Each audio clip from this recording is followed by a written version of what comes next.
Harka fuunee akkam jirtu hordoftoota OROMIA11 sagantaa kootti dhufee.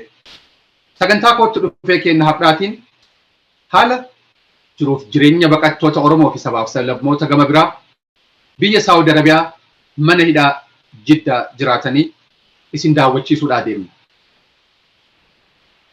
Baqattoonni mana hidhaa Jiddaatitti hidhamanii jiran kunniin waggaa tokko ol akka turanidha hedduun isaanii kan himan.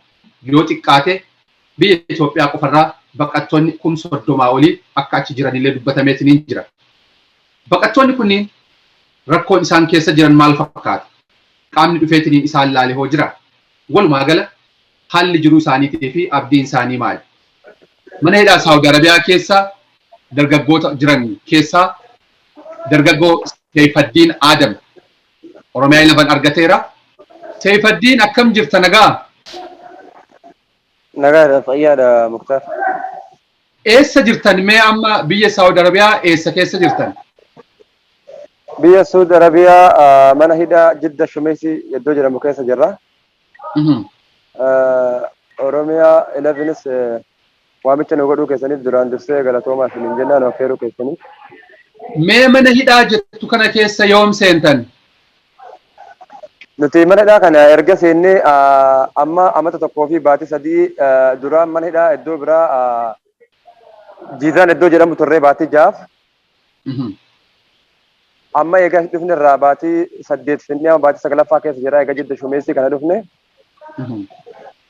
Amma fi Jidda Shumeesii iddoo jedhamu keessatti argamna jechuudha. Sababni isin asitti hidhamtaniif yookaan mootummaan Saawudii isin hidheef maali? Nuti sababa tokko hin beeknu, sababni nu hidhameef tokko hin beeknu, hayyama qabaachuu dhabuu keenyaan waraqaa seeraa qabaachuu dhabuu keenyaan akka hidhamanii hin beeknaa yeroo duraa. Garuu hidhamuu keenya kana hidhamuu akka bara kanaa hin garree kanaan duras hidhamee asirraa galeen ni beeka.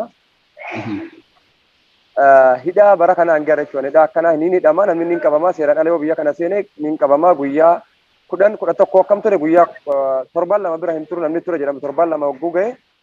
Gara biyyaatti galachuu.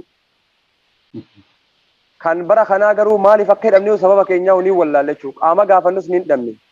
Hidhamuu keenya malee maaliif akka hidhamnee fi qaama gaafannus arguu hin dandeenye. Warri mana hidhaa durii hidhaa mana biraarraa bakka gara biraallee amma nu fidan jettan. Wanni isin gaafatan jira poolisoonni illee haa ta'u abbootiin halangaa yookaan mana murtiitti dhiyaattanii wanni gaafatamtan maaltu jira? Mootummaan qaamni mootummaa kan dhufee nu ilaalu tokko hin jiru. Iddoo kanatti ammoo abbootii alangaa abbootii maal inni jedhamu hin jiru. Waan si ajaa'ibu namni iddoo sanatti nu eegu lammii biyya biraati. Suudaanii akka Hindii maalii kanatti nu eega malee mootummaan nu eegu. Mootummaan dhalataan biyya kana nu eegu. Warri nu eegu isaan kana yogguu waa gaafannu maan nu hin jedhani nutu hidhamaa akka keessaniitiin nu hin jedhan wanni beeknu tokko hin jiru. Fi yeroo rakkoon tokko akka tasaa rakkoon dhalateetiin jee yookaan namni wal dhabee maal jedhamni tokko ni wal dhabuun as keessatti wal dhabaa sabaanis akka wal dhabuutti jira beekte. Yeroo kana isaan gurguddaan sun dhufanii isaan gurguddaan kun hogguu dhufanii jedhanii ni gaafannaa rakkoon keenyaa miti rakkoo mootummaa keessaniitiin nu hin jedhan. Mootummaa keessatti sin galchuutti malee rakkoon keenyaa miti nu hin jedhan. Maali jedhan rakkoon mootummaa Itoophiyaa bira jiru? Rakkoo mootummaa Itoophiyaa bira jiru hin beekne nuun jedhan rakkoo kana rakkoo mootummaa Itoophiyaa qabu maali jennee waggaa kaafannus rakkoo kana nuuf himuu hin dandeenye. Yeroodhaaf haa turanii haalli mijaateef haa turanii ma jedhan malee rakkoo hin beekne nuun jedhan isaanis. Namni amma bakka amma mana hidhaa jirtan kana keessa kutaa meeqatu jira? Nama meeqa jira waliigalatti hidhaa keessa? Amma mana hidhaa nuti jiru kana keessatti Jidda iddoo jedhamu kanatti kutaa 320tu jira. Kutaa 320 kana keessa kutaan A, B, D, G jedhamee jira. Kutaan A qofti kilaasii 80 qaba. Kilaasii 80 kana keessa kilaasii tokkocha keessatti irra gadaana yoo jedhame nama 100 wayitu keessa jira. Kanaaf yoo xiqqaatee namni Jidda qofa jiru jechuudha. Jidda qofa namni jiru yoo xiqqaatee lammiin Itoophiyaa nama 32,000 oli malee achi gadi kan Jidda qofa jiru. Kan Riyaad jiru, kan Jiizaan jiru, kan iddoo biraa jiru miti jechuudha. Kan Jidda kana qofa jiru. Lammiilee Itoophiyaa amma mana hidhaa Jiddaa keessa jiran keessaa Oromoon hagam akka ta'u? Wallahi yeroo tokko hoggaan laaleen jiru ilumaa manni hidhaa kun iddoo hundatti dararaan Oromoo tun na ajaa'ibaa'u. Irra guddaan parsantii 100 keessa persentii 90 Oromoo da'oo jedhee waan na godhu tokko illee hin qabu. Mee Saudi Arabiyaa keessa yookaan magaalaa Jiddaa keessa gama mootummaa Itoophiyaatiin konsilaa fi imbaasiin jira. Akkasumatti ammoo community'n hawaasni Oromoo akkasumatti hawaasni Itoophiyaa jira. Qaamni dhufee gama Itoophiyaati isin dubbisuu yaali yookaan ammoo maal rakkattanii isin gaafate jira? Qaamni gama mootummaa Itoophiyaatiinis ta'ee mootummaa asiitiinis akkuma isin jedhe qaamni dhufee nurraa tokko hin jiru. Takkaa kun amata tokkoo fi akkuma isin jedhe kana amata tokkoo fi baatii afur keessa jirra. Qaamni mootummaa imbaasiillee dhufee nurraa tokko hin jiru. Guyyaa takkaa'u hin garreewu nageenyas hin garreessu. Maal nyaataa dhugaatiin bakki bultii maal fakkaatamee isa kana immoo nuu himi amma? Nyata dhugaatirra wallahi nyata dhugaatiin akka hin duunee fi akka hin jiraannetti jirra jechuudha. Nyata gahaa arganneet hin jiru bakka ciisichaas hin qabnu sigala oogis waan biraati bakka ciifnus hin jiru nyatas argachuutti hin jiru. Nyata hawaanumaa nutti fidanii jiraachuma jiran duunumaaf malee nuti jechuun nama jiruudhaan jechuun nama du'ee oli malee akka nama hin jirreet jechuudha. Kutaa amma ati keessa jirtu kana keessa nama meeqatu jira? Nama 100 fi nam jaan jira. Nama 100 Hawaasa biyya kamiitu baay'ata achi keessa ammoo Oromoon meeqa? Wallahi hedduudha. Oromoon ammas keessa yoo jiru xiqqaatee nama 70 ni gennan jedhee yaada 70 akkas hedduu 65 ni geenye. Mee erga waggaa fi wayii hidhamtan kana rakkooleen isin mudatan bu'aa bahiin keessa baatan maal fa'a? Isa kana immoo irraa kan kaasi. Galatoomii rakkooleen nu mudatan tokko lama jennee waa himnu miti rakkoo hedduun nu mudate keessattuu gaafa baatii 6 fi jiizaan iddoo isin jedhamu san turretti nama 420 turre nama 420 turre mana xiqqaa tokko keessa turre nama 420 waa mukayyamni qilleensaa tokko hin dalagu namni kun qaamni keenya ciccitee nu dhumee qaama ilma namaa irraa nu bahee jechuudha. Dhumannee yeroo sana immoo yeroo keessattuu dhibeen COVID-19 kun biyya keessatti biyyoota addunyaa kanarra weerarsu jiru sanitti hoggaa irraa jechuudha. Yeroo sanitti akkasitti rakkoo jabaa keessa ture jechuudha bakka sanitti rakkoo hammana hin jedhamne hoowwaan hanqina nyaataa irraan rakkoo jabaan nuti ture jechuudha. Mudannoo nu mudate mudannoo tokko lamaa miti. Sanirraan uffata keenya waan si ajaa'ibu uffata qabnu. Uffata gaafa wajjin qabnu uffata shaantaa qabnu nurraa saamanii nurraa guuranii qullaas hin jira uffata takkaan hin jirraan gaarraa hoggaa tokko kana jirraa hoggaa tokko kana keessatti namni tokko qaamni mootummaa guyyaa takka gargaarsa nuun godhee waan ittiin dhiqatta waan ittiin uffattan jedhee qaamni gargaare tokkos hin jiru jechuudha. Akkanumatti jiraatu jira. Hin jiraan akka biyya kana nurra yaa'u jira. Hin jiraanoo inni jechuudha qaama namaa hin qabnu rakkoo jabaa keessa jira jechuudha. Rakkoon keenya waan kana jedhamu. Haala amma jirtan kana keessatti warroonni kutaa kana si wajjin jiran jiru akkamii keessa jiran waan namoota biraallee walumaa gala kutaa kana keessa rakkoolee amma keessa jirtan naa himime. Kutaa amma keessa jiru kanatti rakkoo nuti keessa jiru rakkoo jabaadha. Kutaa guutuu nu agarsiisi. Kutaa guutuu nu agarsiisi. Laa kun uummanni akka ati gartuu kana wallaahi qullaa uummata qullaa yaa'u kana hundarku jirtaa miti. Laal kun dhabiinsa uffataati malee qabeenyarraaf qullaa yaa'u hin jiran. Kun akka gartuu jirtu kana. Kawan uffatu dhabanii amata meeqa kun rakkatanii akkanatti qullaa yaa'u jiranii. Namni irra hedduun namaa ammoo mana hawwaa tokko keessa jiranii mana qilleensa asitti manni kunniin oowwaa beektee manni nu keessa jiru kun wannaan qilleensaan በላይ ራያ ቆቦ ልጅ ነኝ ከአልጋር ነው የገባሁት ከነሱ ጋር ነው። ምንድነው ያጋጠመህ? እስቲ እዚህ እስር ቤት ውስጥ መታመምህና የተነገረው ያጋጠመህን ንገረኝ እስቲ። እስር ቤቱ ለኛ ያው ጀሃነም ነው። አሁን ምድራዊ ጀሃነም ውስጥ ነው ያለነው። በጣም ብዙ አይነት ቅጣት ነው የተቀጣን ያለነው። እኔ እምቢር ነገር በጣም ልገልጸው ከምችለው በላይ ነው። አሁን ሁሉ ነገር በቃ ምንም የምናገኘው ነገር የለም። እዛንም ብዙ ነገር ነው እዛ ይሰቃየን ነበረው። እዚህም አሁን በጣም ይሰቃየን ያለነው። አሁን አመት ከሁለት ወር አድርገናል። አንድ አመት ከሁለት ወራችን ነው። ሰው ሲታመም ህክምና ያገኛል ወይ? ያለው እርዳታ ምን ይመስላል? ምንም የምንረዳው ነገር የለም። ህክምናም የለም። ሁሉ ነገር የለም። even ራሱ አሁን ከአንዳንድ ዕቃ አሁን ልብስ ራሱ አሁን የለበስነው ልብስ አመት ከሁለት ወር በላይ ነው። ከዛ ከድንበር ይዘን የገባነው ልብስ ነው። ምንም ነገር እንዳይገባልን አግደዋል። እነሱ ግን ወደ ሌላ አካል ሪፖርት የሚያደርጉት ነገር እና ከዚህኛ የምንኖረው ህይወት አንድ አይደለም። አሁን የሆነ እንግዳ ኤምባሲዎች ሊመጡ ነው ከተባለ እነሱ በሌላ ጥሩ ነገር እንዳለ አድርገው አንድ አንበር ያስጎበኛሉ ለኤምባሲዎችም ሆነ ለሌላ በላይ አካሎች። እዚህ ከታች ያለው ወደ ውስጥ ግን በጣም ብዙ ችግር ነው ያለው። እዚህ አሁን ብዙ ልጆች አሁን ተስፋ ቆርጠው አሁን ሰው ነው አሁን አንሰበሰብም ብሎ ነው ተስፋ ቆርጠው ወጥተዋል። እና ብዙ በላይ ምንድነው ምክንያቱ? ከዚህ ቀደም ሳውዲ ህገወጥ ናቸው ብላ የያዘቻቸውን ሰዎች ይዝና ወደ ሀገር ተመልሳለች ከአንድ ወር ባልበለጠ ጊዜ። ለምንድነው ከአመት ላለፈ ጊዜ በእስር ቤት እንድትቆዩ የተደረጋችሁት እናንተ?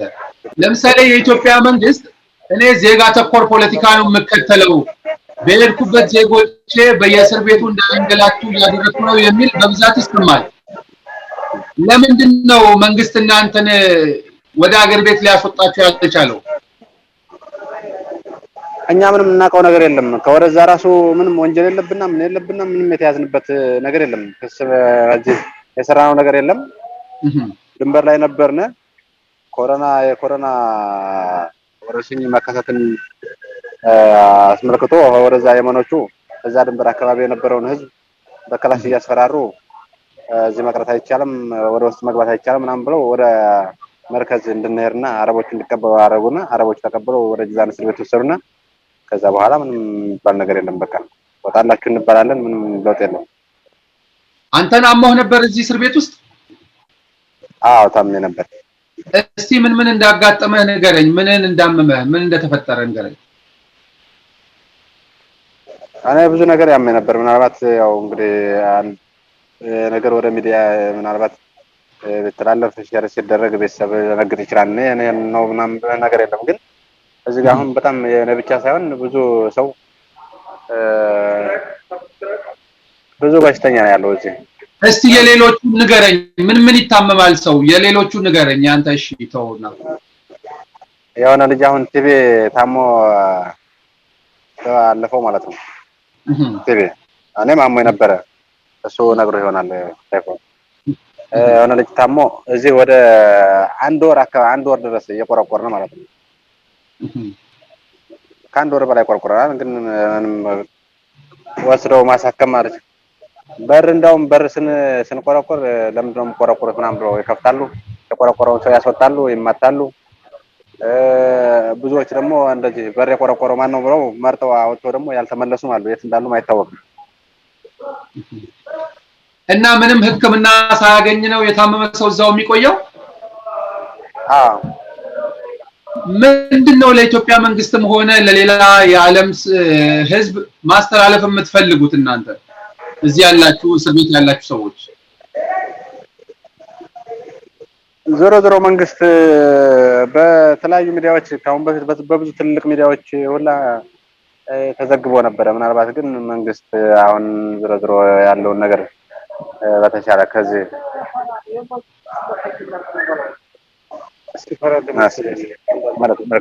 namni gaafa dhibamu gargaarsa tokkollee osoo hin dhibame isaa wajjin achitti wal keessa tura maali wanni gargaarsa bakka sanatti gaafi bareeda na gaafatte namni waggaa yaala dhukkube mana yaalaa dhaquu dhiisiti jechuun waan tokko yeroo tokko waan si ajaa'ibu lammiin tokko nu keessa ni dhufaa Suudaanii haa ta'u Baangaalii Paakistaan jedhamutu dhufa. Namni dhukkubee namni nurraan baasanii hulaa dhoyina yogguu hulaa dhoyinu kana ni dhufan yoo lammiin biraa nu keessa jiraate. Dhufaniiti maal taatan nuun jedhanii nama dhukkubee jennaan. Maali Baangaalii dhamoo Masrii dhamoo Suudaanii nuun jedhan. Laa Itoophiyaa dhawoo jedhaniin kalli walli Itoophiyaa nuun jedhan itti dhiisaa Itoophiyaa nuun jedhan raayisa akka kun maa'eef qaafu nuun jedhan. Mootummaan keessan isin hin fedhuu nuun jedhan afaan Arabaatiin dhufaniiti isin dhiisaa nuun jedhaniitu mana biraa garagalanii kutan waan si ajaa'iba jechuudha. amma mootummaan Itoophiyaa yeroo hedduu irra deddeebiidhaan ani dippiloomasii lammiilee irratti xiyyeeffateen hordofaa akkasumas immoo lammiileen kiyya biyya ambaa keessatti hin dararamanii kana ejjennoon kiyya jedheetiniin ibsa. Maali keessan maaltu adda goonaanii waggaa tokko olachi dagatamtan? Kanarratti nuti beeknu yoo lammiin biraa jiraate lammiin as Saudi Arabiyaa jiru kana alatti yoo lammiin biraa jiraate lammii kiyya irratti dalagu jira kan taate lammii biyya biraa jiru taate hin beeknu nuti garuu akka beeknutti lammiin Itoophiyaa kun kan mas keessatti yoo xiqqaate walii galatti yoo gad xiqqaate jechuudha nama 60-70 ol mana hidhaa Saudi Arabiyaa keessa niin jira jedhe waan na qaanfachiisu qabu. Kanaan alatti lammiin biraa jiraate lammii biraa irratti waan dalagamu jiru yoo jiraate yaani hin beeku. Nuti wanni waggaa tokko nu hidhe rakkuma mootummaa keenyaati malee rakkoo biraati miti. Hanga dhageenyattis hanga gaafannuttis mootummaa keessatti isin galchuu didee nuun jedhan malee deebii biraa hin qabne jechuudha. Kanuma wanni nutti himamu jiru. Wanni waggaa nu gaafannes akka tasaa waggaa dhufanii jedhan nyaata fa'aa lagannaa nyaataa fa'aa goona waan si ajaa'ibu yeroo tokko tokko guyyaa 3 fa'aa walii galleetiin hanga kilaasii 20-30 walitti himnee akkasitti lagannaa nyaataa goonu. Oguu lagannaa nyaataa goonu kana warroonni aangoo qaqqaban niin dhufanii abbaan urjii 2 urjii 3 kunniin dhufa. Oguu dhufee maaliif nyaata diddanii yoo nuun jedhan nuti maaliif akka itti nu hiitanii rakkoo tokko alatti badii tokkoon alatti amata ganaa hidhamu jirra. Waan nyaatutti hin jiru, dhugutti hin jiru, dhiqachuutti hin jiru. Rakkoo keenya kana hin agartanii. Sababa tokkoon alatti maaliif hidhamna? Maatii qabna, ijoollee qabna, ilmaan keenyatti galuu feena, biyya keenyatti galuu feena hoggaa nuti jenneen. Nuti waan tokko isinii godhuu hin dandeenyu. Feetan nyaatuma amma isiniif hinnu kanaahu isinirraa dhaabuu dandeenya. Rakkoo keenyaa miti rakkoo mootummaa keessaniitiin nuun jedhan.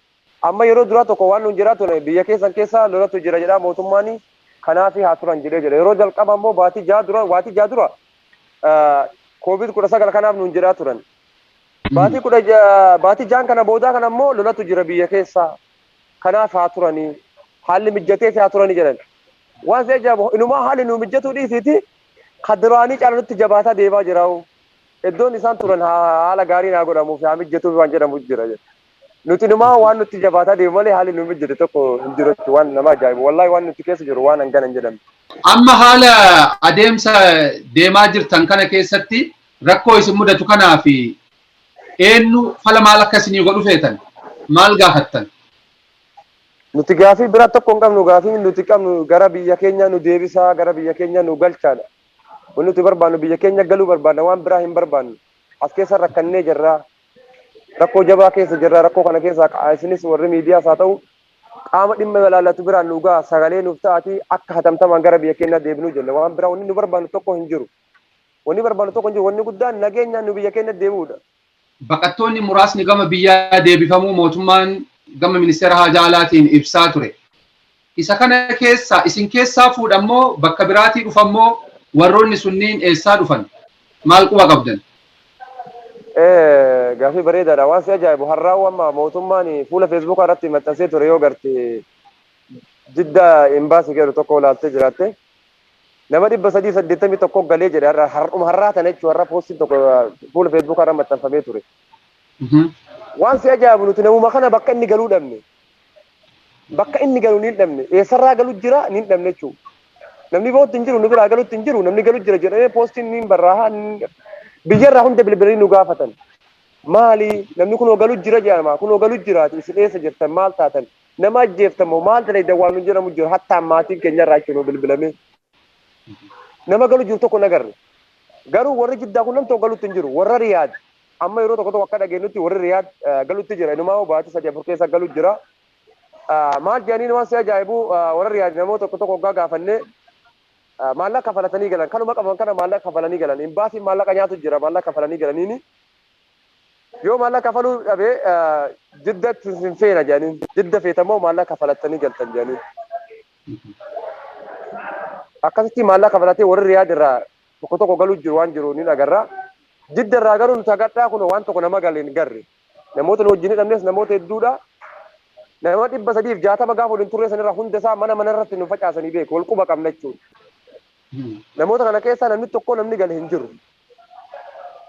Mallaqni riyaad irraa gaafatan jettu kuni mootummaa Saawudiiti moo imbaasii Itoophiyaati namni mallaqa kana fidaa jira?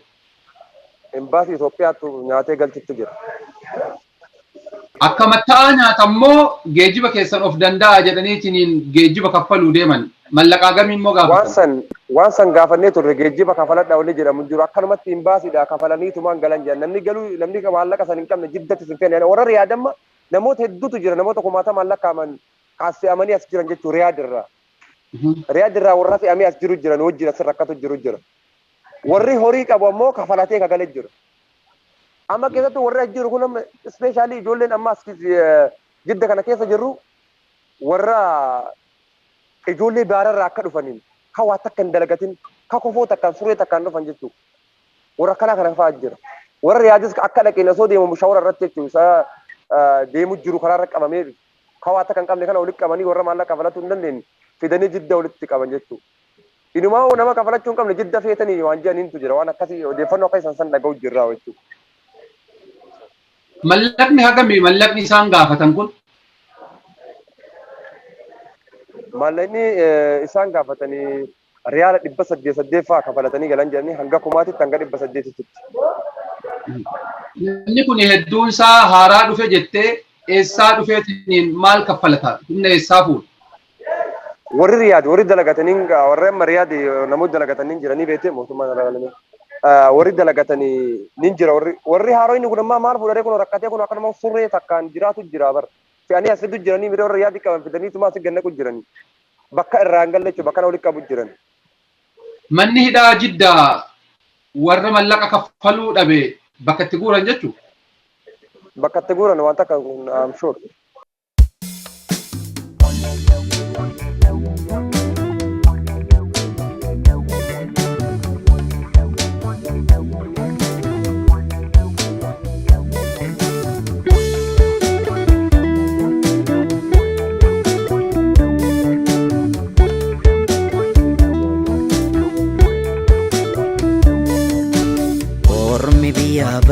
Biyya ormaa jiru himbokkisuu numa barooda himbokkisuu numa barooda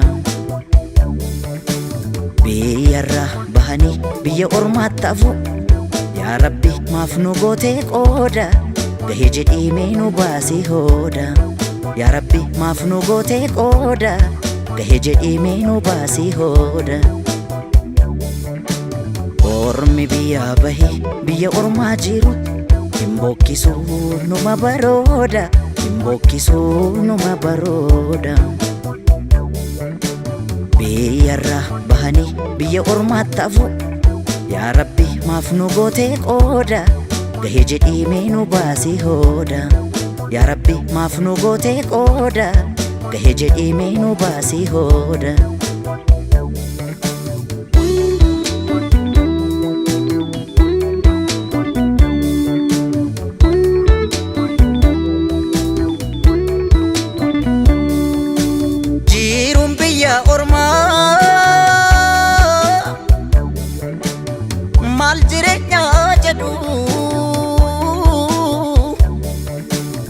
Danda'uudha malee obsuudha lachittu maal godhu yoom kanaan ifeete rakkoo farkan kennuutu si baasee biyyaa anaanii jedhameetiya anaa nyaatu biyya qomootiya anaanii biyya sabaatiya anaanii jedhameetiya. Yaadadhu yaa Rabbiitiya yaadadhu yaa Gooftaatiya.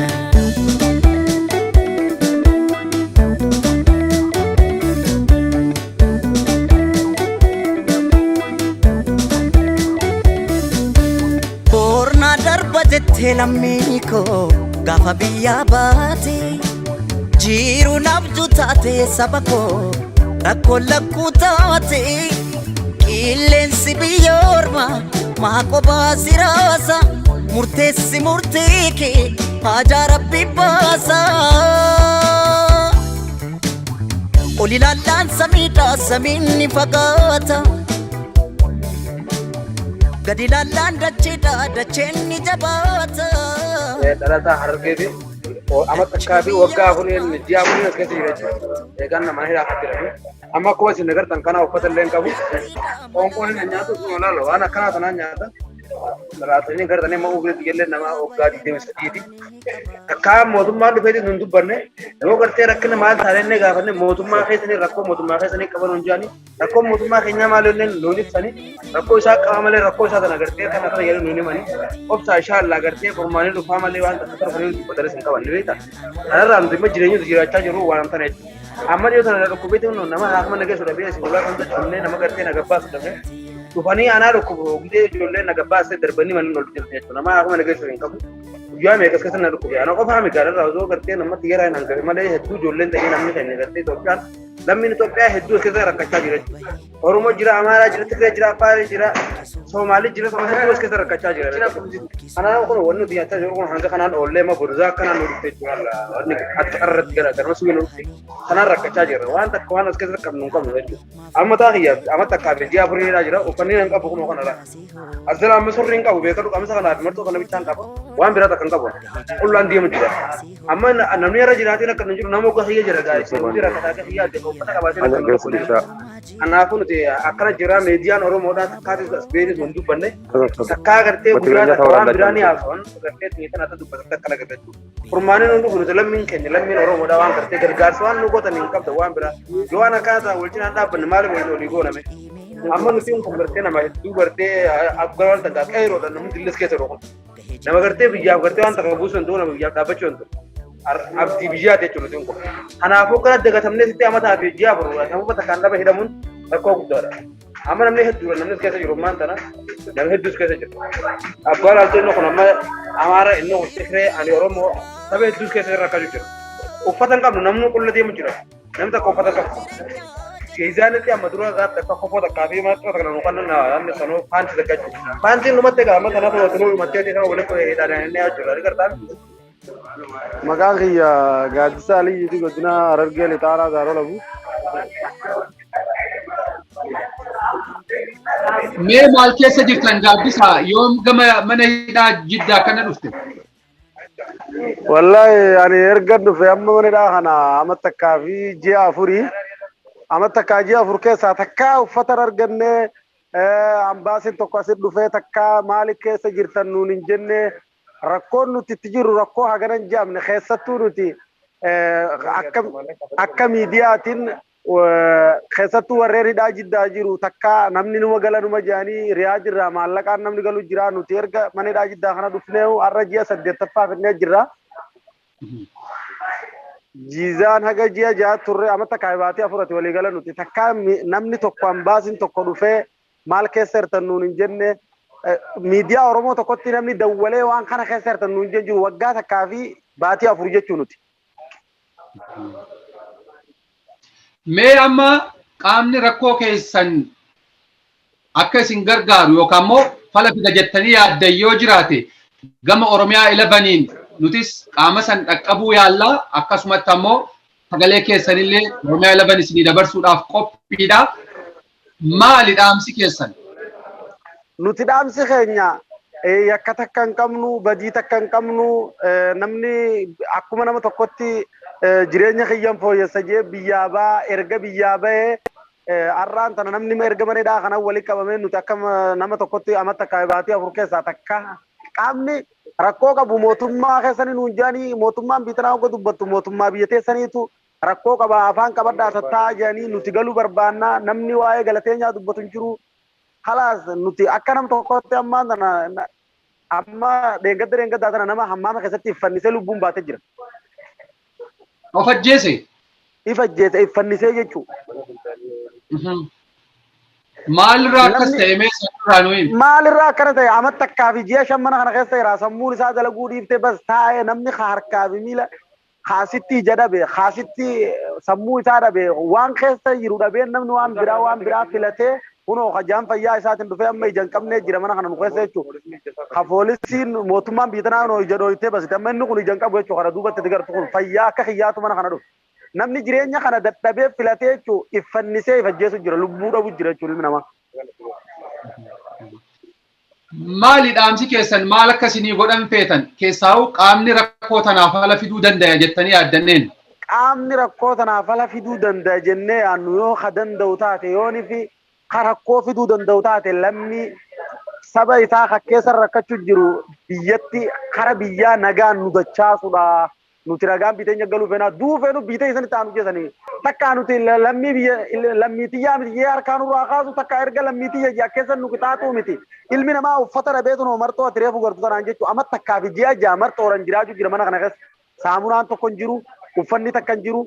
Bakka tana keessatti qabbanaan nama dha'a. Nama qabbanti dhooytee yoo mootummaa ulaadhaan dhufee situma سيجي سفارة ولدي بيجي سيتو ما ركوا هم من جم نخسر ركوا من نمني من هدا خسر جرو أيه سنيس جبات عربي سنهاجر غارو أوروميا 11 اللي سجله كنا قامت ميلالو هون دبيراني يو غيودا تتافي إساهين فاسيسا كبنا كيس جراتا فيا ويو كيس جراتا خسرتو جما أوروميا تين جما ميديا تين جولن سعودي عربية تون वो गवानी गलते हैं तकरूफ तगमा मीडिया आती गरगार से सांग करना वानी दुबन देव ने चु गमा मीडिया आती नमी नुकुन नमे थक्का वांगना कैसे तंजे अंजिरो अमत तक्का विवाती अफुर कुनी सक्कर कोत्ती एरगा यून सियासत तला सियासत जोर मोहम्मद दमे रो हमन जमने नुरो गेनु तिफान कैसे तू अक्का मीडिया ती सिला मीडिया वान बिरा दमने मीडिया का ता साज इदम या फुरवान का इंजना फरसे पोलोलो फेचु ओसो अलुमाउ जिराते अये जवाब अरबी सिनहागर गारू वलित देविना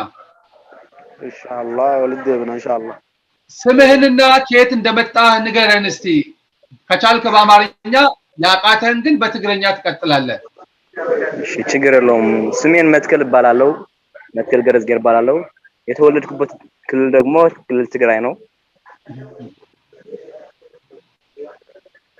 እስቲ መች ነው ወደዚህ እስር ቤት የገባኸው ከሀገርስ መች ነው የወጣኸው ከታሰርኩ እኔን አመት 6 ወር አድርጌያለሁ ከአመት 6 ወር አድርጌያለሁ ከታሰርኩ ጀምሮ ማለት ነው እስካሁን ምንም የተደረገብን ለውጥ የለም ሁሌም ስንለምን ነው የምንውለው መንግስታችን ደግሞ ለውጥ አላስመጣልንም እስካሁን ድረስ ምንም በቃ መፍትሄ የለውም እኛ ምንም ረጅ የሌለን ሰው ነን እኛ እዚህ ላይ ያለነው ሁላችንም ኦሮሞም ብንሆን አማራም ብንሆን ትግሬም ብንሆን አብረን በፍቅር ነው የምንኖረው እናም ይሄንን ያለ ለውጥ የለም በቃ አመት ከ6 ወር ታስረን ነው ያለው እነዚህ ላይ የተወሰኑ ሰዎች ወደ ሀገር መንግስት እንዳስገባቸው ከዚህ ቀደም ይነገር ነበር እንደዚያውም ደግሞ የተወሰኑ የተጋሩ ተወላጆች ከገቡ በኋላ ሀገር ውስጥ ታስረው ዓለም የሚባል እንሰማለን ይህንን በተመለከተ በተለይ ከሳውዲ የተመለሱ ሰዎችን ሳውዲ ያሉ ሰዎችን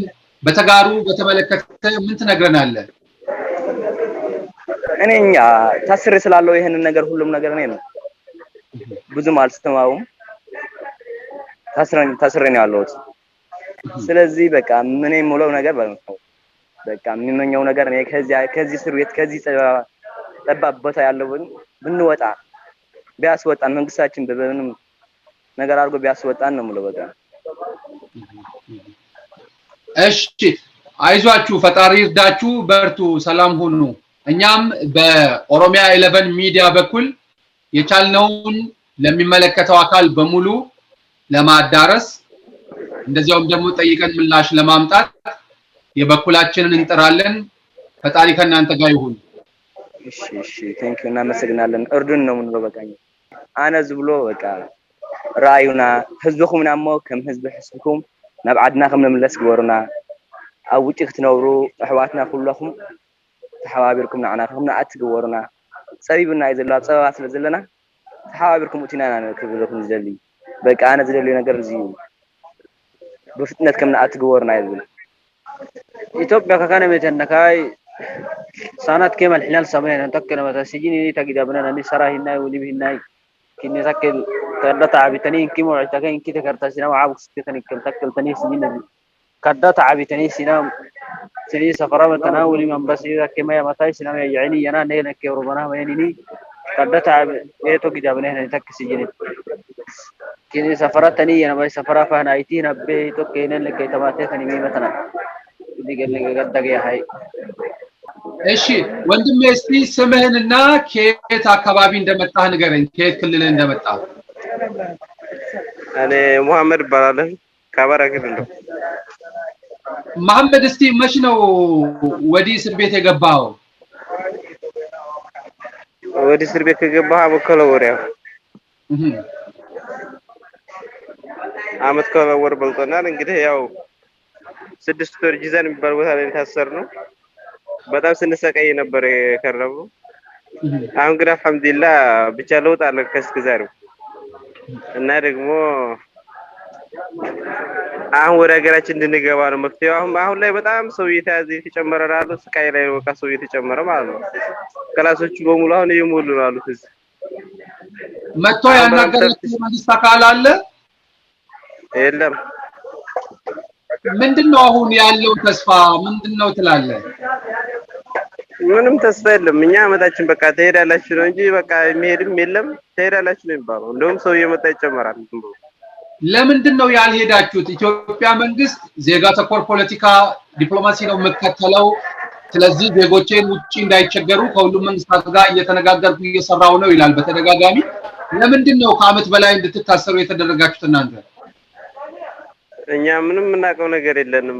ዝም ብለን ስለታሰር ብቻ ነው እንጂ እኛ ሰላማዊ ሰው ነን። በቃ ወደዚህ የመጣ ነው ራሳችንን ለመለወጥ ቤተሰብ እንረዳለን። ሀገራችን ላይ በቃ እዛ መሰረት ስላልቻልን ወደዚህ ሀገር መጥተን እንለወጣለን ብለን ነው የመጣ ነው እና እዚህ መጣ ነው ተያዝን። በቃ እስር ቤት ገባን። እስካሁን መሄድ የለም። ምን እንደሆነ አናውቅም። ችግሩ ብቻ እኛ ኢትዮጵያ ህዝብ ራሱ በጣም ያሳስበናል። እኛ እዚህ ቦታ ላይ የሆነ አንድ ፖለቲከኛ እንደዚህ ሆነ ሲባል ወጥቶሪ ይላል ህዝቡ። እዚህ ግን ከ30 ሺህ ከ40 ሺህ በላይ ህዝብ አመቱ ያበደ እየታነቀ የሞተ ብዙ ህዝብ እዚህ ህይወቱ አልፏል እና እንደዚህ የሆነ እስከዛሬ የኢትዮጵያ ህዝብ ለኛ ራሱ አንድ ነገር አለማድረጉ በጣም ነው እናዝነኛ። ማን ምን እንዲያደርግላችሁ ነው የምትፈልጉት? ለማን ነው መልእክት ማስተላለፍ የምትፈልገው? እኛ ለህዝብ ነው። ሌላ ምን የሚደርስልን ነገር አለ? ህዝብ ነው የሚደርስልን እንጂ ሌላ መንግስት ማስተነ የለም። መልእክትን አስተላልፍ እስቲ። ማለት የምትፈልገውን እድሉን ልስጥህ። ኦሮሚያ 11 ያንተን ሐሳብ ወደ የምትፈልገው አካል እንዲያደርስልህ መልእክትን አስተላልፍ። እኛ በቃ የምንፈልገው ነገር የኢትዮጵያ ህዝብ በሙሉ ለኛ በቃ የሆነ ድምጽ እንደሆነ ነው። በቃ ሸር አድርጉ ድምጽ እንደሆነ ነው። በቃ ወደ ሀገራችን በሰላም እንድንገባ። እዚህ ስቃይ ላይ ብዙ ህዝብ አለ እየታነቀ የሞተ በረሃብ በቃ እየተጨናነቀ ብዙ ሰው እዚህ በጣም አእምሮ እየተጨናነቀ ያበዳል። እየታነቁ በራሳቸው ጊዜ ማለት ነው እየጨነቃቸው ከአመት በላይ እየታሰሩ ማለት ነው። እና እዚህ ቦታ ላይ በቃ ባንድ ፓንት ባንድ ቦዲ በቃ እንደዚህ ሆነ ያለ ነው። ከማል አለ ስንት ነገር አለ። እስር ቤት ላይ ብዙ ነገሮችን ታውቁታላችሁ። እና የኢትዮጵያ ህዝብ ደረሱልን። አሁንም በጣም ህዝብ እየተጨመረ ነው ያለው። 40 ሺህ በላይ ራሳቸው የመንግስት አካላት ተናግረዋል። ከ40 ሺህ በላይ ህዝብ እንዳለ ብሎ ማለት ነው።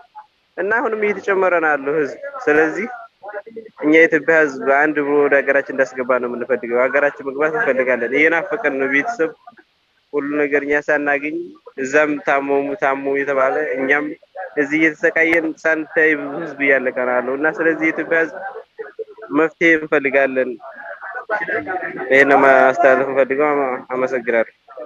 እኛም በጣም እናመሰግናለን። ኦሮሚያ 11 ሚዲያ በተቻለ መጠን የእናንተን መልእክት ከሚመለከተው አካል ለማድረስ ምላሽም ለማፈላለግ ጥረቱን ያደርጋል። እናንተም ፈጣሪ ከእናንተ ጋር ይሁን። በርቱ፣ ተበራቱ እንላችኋለን። እሺ አመሰግናለሁ።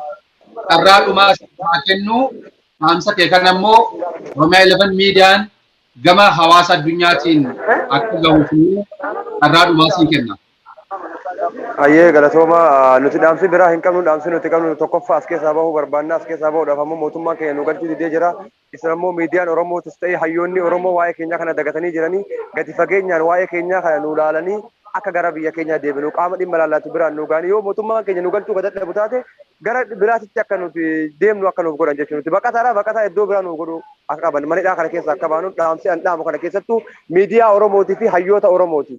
Hayyoota Oromootii fi miidiyaan Oromoo nu dagatee jira waan dhugaa rabbi waan dubbannachu waan irra guddaa wanti dhagaame wanni hamilee nu cabsu jiru waa'ee kanaaf hayyoonni Oromoo ilmaan Oromoo warri miidiyaa kana malaalu jirtan gama fooddaatinis ta'e gama feesbuukiinis warri argutti jirtan sagalee nu ta'a nuti rakkoo jabaa keessa jirra. Hayyoonni Oromoos miidiyaan Oromoos nun dagatinaa nuti rakkoo jabaa keessa jirra. Mootummaan keenya nu dagatee jira. Namni galu jirus hin jiru. Poostiin galu jiramu kun dhibbatti kijiba. Waan dhibbatti kijibaati namni galutti hin jiru nuti amma akkanuma rakkannee hinjiree waliin jiraatutti jira waliin jireenyi keenya hinjiree wajjin ta'ee jira.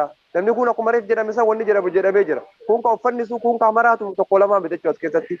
Kanaaf dhaamsi an qabu kanuma uummata Oromootii fi miidiyaa Oromoo hunda biraan akka nu geettanii sagalee nuuf taatanis isiniin jedha. Oromoo miidiyaa 11nis galatoomaa galata guddaa isiniin jedha. Horaa bula. Isinis ulfaadhaa galatoomaa rabbi isin haa jajjabeessu yeroo gaarii yeroo iftuutti wal nu haa agarsiisu deebisee. Egaan hordoftoota Oromiyaa 11 sagantaa kootti dhufee. Sagantaa keenya kootti dhufee har'aatiin haala hawaasni Oromoo akkasumatti ammoo sabaaf sablammoonni gama biraa lammiileen Itoophiyaa mana hidhaa Jiddaa Saudi Arabiyaa keessa jiraataatiin jiran isin daawwachiisneetiin jirra. Mana hidhaa kana keessatti akka hidhamtoonni as jiran nutti himanitti kanneen hiraararraa of fannisanii of ajjeesan, kanneen maraatan, dhibamanii kanneen yaala dhabanii fi darraa guddaa jiraachuu isaa argineetiniin jirra. Haaluma kanaan dhimma kanaan wal qabateetiniin gama Imbasii Itoophiyaatii fi yookaan immoo Ministeera Haajaa Alaa Itoophiyaa akkasumatti Koominitiin Saudi Arabiyaa dhimma hidhamtoota kanneenii maal gochuu akka danda'u irratti argannaaniin qabanneetiniin isiniif dhiyaachuudhaaf yaallu. Kanarraa kanumaan haa golabnu. Horaa bulaa fayyaa ta'a.